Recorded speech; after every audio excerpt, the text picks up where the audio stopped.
पहले जो वाइवा के लिए ये है कि जो थ्योरी आपने की है उसको जहन में रखो कि आपने क्या गलतियां की है, क्योंकि एग्जामिनर के पास आपका नंबर होगा थ्योरी का, वो टेबल पे साथ रखा हुआ होगा। जो कुछ आप वाइवा में बोलोगे वो प्लस करके आप पास या फेल होगे। 50 नंबर थ्योरी के थे, चाहे आपने थ्योरी में 50 लिए हो पूरे पूरे, या आपने एमसीक्यूज में पूरे 50-50 लिए हो, नंबर आपको उतना ही मिलेगा जितना आपने किया है। इसलिए वाइवा में एहतियात करना, उतना ही बोलना जितना एग्जामिनर पूछे, फालतू बातें नहीं करना। और दूसरी एक और बात है, सबसे अहम बात, टाइम पे, टाइम से पहले पहुंचना है, 1 घंटा पहले लैब कोट के साथ। जी ये सर। बताएं, बगैर लैब कोट के मत जाना। जी चाहे डिस्पेंसरी ओटी वाले अपना ड्रेस ना पहने, लेकिन आप लोगों को लैब कोट के साथ जाना है। बगैर लैब कोट के नंबर आपके माइनस हो जाएंगे, जी सर। ये बता दें। दूसरी बात ये कि जो गलतियां आपने थ्योरी में की हैं जहन में रखना, चाहे एमसीक्यूज की हो, चाहे नॉर्मल वैल्यूज की हो, चाहे एब्रिविएशंस की हो, चाहे वो फुल क्वेश्चन की हो। अगर आपने कुछ गलती की, वो माइनस होकर चला जाएगा आपका, क्योंकि आपको नहीं पता कि आपके जो 100 में से आपको कितने नंबर मिले हैं। हो सकता है 70 मिले हो सकता है 80 मिले हो सकता है 50 खाली मिले हो सकता है 50 से भी कम मिले हो। सब लोग कहते हैं मैंने बहुत अच्छा किया, बाद में क्या होता है ये आपको नहीं पता। वाइवा के लिए 4 टेबल होंगे, 4 एग्जामिनर बैठे होंगे अलग अलग, और सबके पास पेपर अलग, सबके पास नंबर अपना अपना होगा। फर्स्ट करिए, मेरे पास पेपर है 25, दूसरा एग्जामिनर 25, तीसरा 25, चौथा 25। एक साथ 4 स्टूडेंट को बुलाया जाता है, एक साथ 4 टेबल पर। हो सकता है 4 ना हो, 3 भी हो सकता है 3 भी ना हो, 2 भी हो। डिपेंड करता है कि कितना टाइम आपको देंगे। जितना जल्दी जाओगे वाइवा स्टार्ट हो जाएगा, उतना जल्दी खत्म भी हो जाएगा। लेकिन कोशिश करो पहले उन लोगों को भेजो जो अच्छे स्टूडेंट हो, जो अच्छा वाइवा दे, वरना पहली अगर खराब वाइवा हो गई, एग्जामिनर का मूड खराब हो जाता है। एग्जाम के पास जाने के बैठने पहले इजाजत लेना कि सर मैं बैठ जाऊं। बैठने के बाद आपको कुछ नहीं करना है, वो खुद ही एग्जामिनर आपसे पूछेगा। स्टार्टिंग कहां से होती है? स्टार्टिंग होती है ट्यूब से।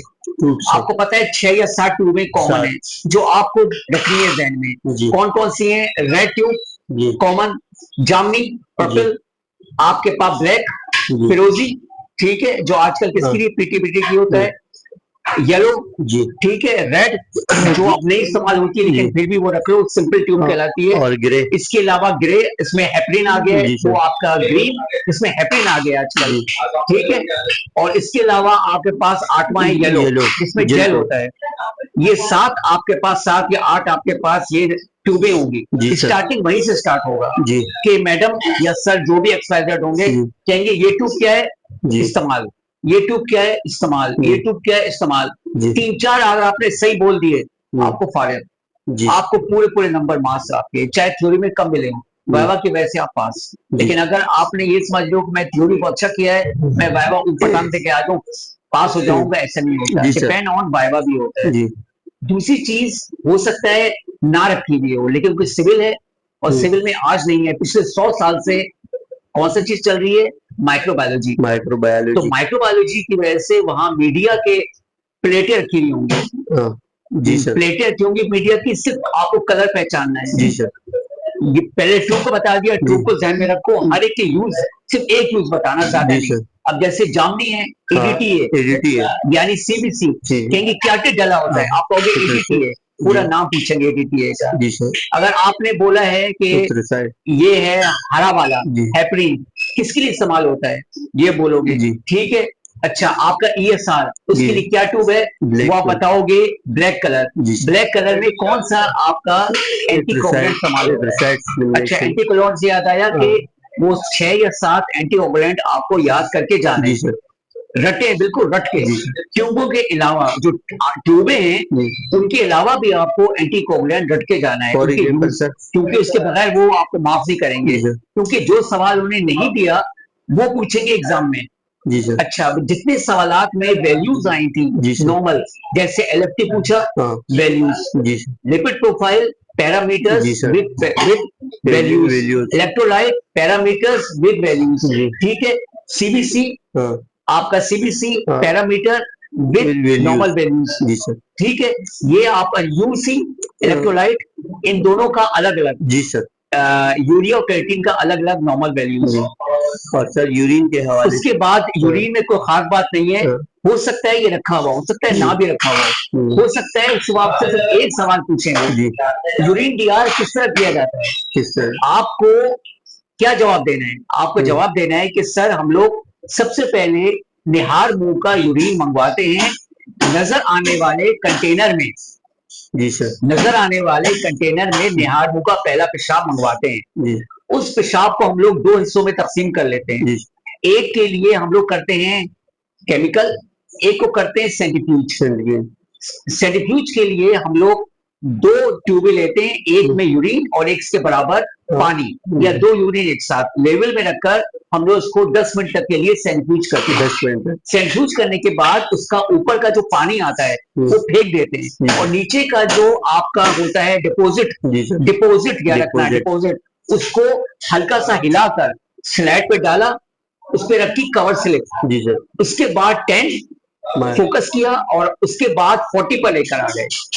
ये हो गया आपका यूरिन डीआर माइक्रोस्कोपी। अब रही बात आपकी केमिकल टेस्ट। अब क्योंकि आजकल स्टिक इस्तेमाल हो रही है, तो आपका जो बचा हुआ यूरिन है उसमें आप स्टिक डाल के उसमें आप उसके जो है पैरामीटर्स वो चेक कर लोगे। मैडम पूछेंगे, सर पूछे कौन से कॉमन पैरामीटर्स हैं? सबसे पहला पैरामीटर है वो है पीएच, पावर ऑफ हाइड्रोजन, यानी पेशाब एसिड है कि अल्कलाइन है। नंबर 2 स्पेशल ग्रेविटी, शकल की ताकत कितनी है। नंबर 3 प्रोटीन या एल्बुमिन। Number 4 sugar. ये आपने बेसिक है, ये आपके बाकी यूरोबिलिज्म, ब्लड, ये काफी चीजें हैं, लेकिन बेसिक 4 आपको पता होने चाहिए, उनके नॉर्मल सब।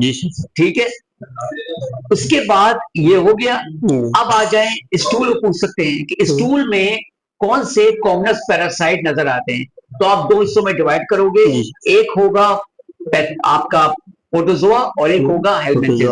प्रोटोजोआ में जो कॉमनस लियारी में है ना सर, हम लोग लियारी में काम करते हैं, हमें मिलता है जार्डिया, जी सर, या हमें मिलता है आपका एंड अम्यूबा हिस्टोल्टिका।